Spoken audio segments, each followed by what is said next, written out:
Good morning, good morning. बैठा लो, बैठा लो। Good morning, good morning sir. Good morning. अरे good morning Ranjit. Good morning. का दीपक बाबू काल चाल? एकदम बढ़िया, आपन सुनावा। अरे यार हम का देख रहे बाणी भाई, रोज तू ऑफिस में लेटा होता रहा, घंटा 2 घंटा हमेशा। कौन चक्कर वक्कर तो नाना है? चक्कर? अब कैसन चक्कर? प्यार मोहब्बत के भैया संभार के, कहे कि जे इश्क में डूबेला ना फिर उगेला ना। अरे ना ना, ऐसन कोनो बात नहीं है। यार रंजीत, हाँ? तोहरा के डर ना लगेला? कैसन डर बे? अरे दीपक सर हमनी के बॉस हवन, मालिक हवन, और तू उनकर के कुछ बोल देला। हाँ यार, डराई के चाहिए ना। हाँ। अबे कहाँ के बॉस, कहाँ के मालिक? हमनी चलाई ले कंपनी, हम और हमार बड़का भैया ब्रजेश सिंह। अगर ये कंपनी छोड़ दी ना हमनी, तो तुम्हारी दीपक बाबू सड़की पे भीख मांगे लगी है। कहाँ मांगे लगी है? सड़की पे भीख? हाँ, मालिक बनाना। दीपक का हो जाला तो के जब तू वो लड़की के सामने जाला? काहे कुछ ना बोल पावे ओकरा से?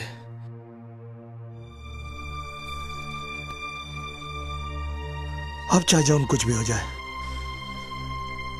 काल तक हम उनसे अपने दिल की बात करके रहा।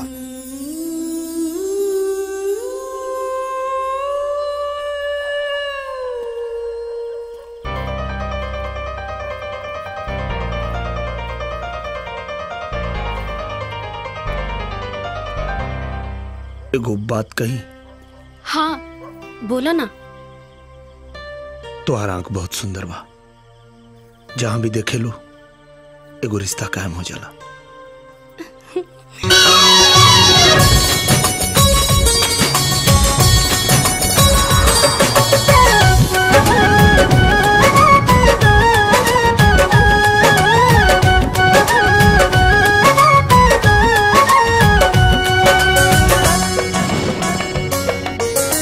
फूलवा के देख पागा लाइल बाटे भंवरा,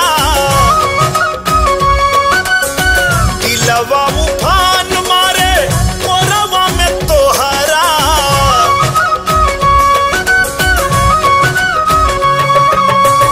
फूलवा के देख पागा लाइल बाटे भंवरा, दिलवा उफान मारे मोरवा में तोहरा। आई के लिपट जाई हो, कौन चुमुक बाटे, कौन चुमुक बाटे तोहरा भीतरिया करेला मन सट जाई हो। कौन चुमुक बाटे तोहरा भीतरिया करेला मन सट जाई हो। नेवता पठावे लागल धानी रे चुनरिया, प्यार जग होइए गइल देखो ना उमिरिया। संगे संगे गोट जाई हो, बड़ा भोला बड़ा, बड़ा भोला बड़ा हमारो सवारिया करेला मन पाट जाई हो। बड़ा भोला बड़ा हमारो सवारिया करेला मन पाट जाई हो।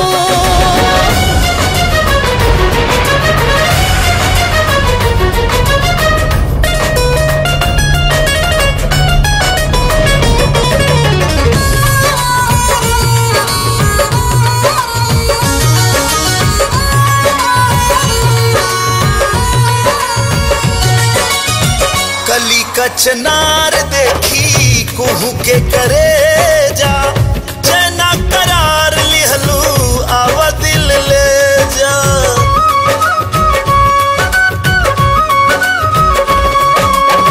हम रोक रहे सयाई है इंतजार हो, ओही दिन बाके जहिया करबा इजहार हो, करबा इजहार हो। टप टप प्रेम रस टप के सजनिया, टप टप प्रेम रस टप के सजनिया। पी के उलोट जाई हो, कौन चुमुक बाटे, कौन चुमुक बाटे तोहरा भीतरिया करेला मन सोट जाई हो। बड़ा भोला बड़ा हमारो सवारिया करेला मन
सर सर ई बैंक से स्टेटमेंट आइल बा, एकरा के देख ली।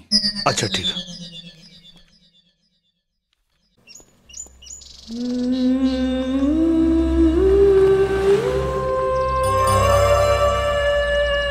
रुका रुका, गाड़ी रुका। अब टाइम कितना होता?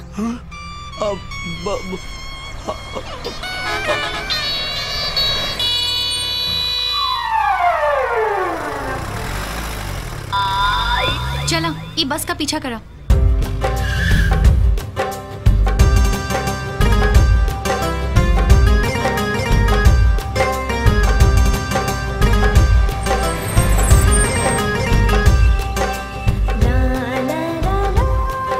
ओ, लागत आकी भाभी के व्यवस्था हो गई।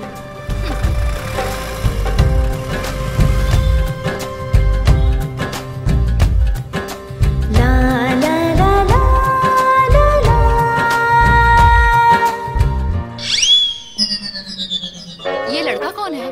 पता नहीं दीदी, कई दिनों से मेरा पीछा कर रहा है। तो तुम इसकी शिकायत क्यों नहीं करती हो? हाँ दीदी, अब तक नहीं की, पर अब लगता है शिकायत करनी पड़ेगी।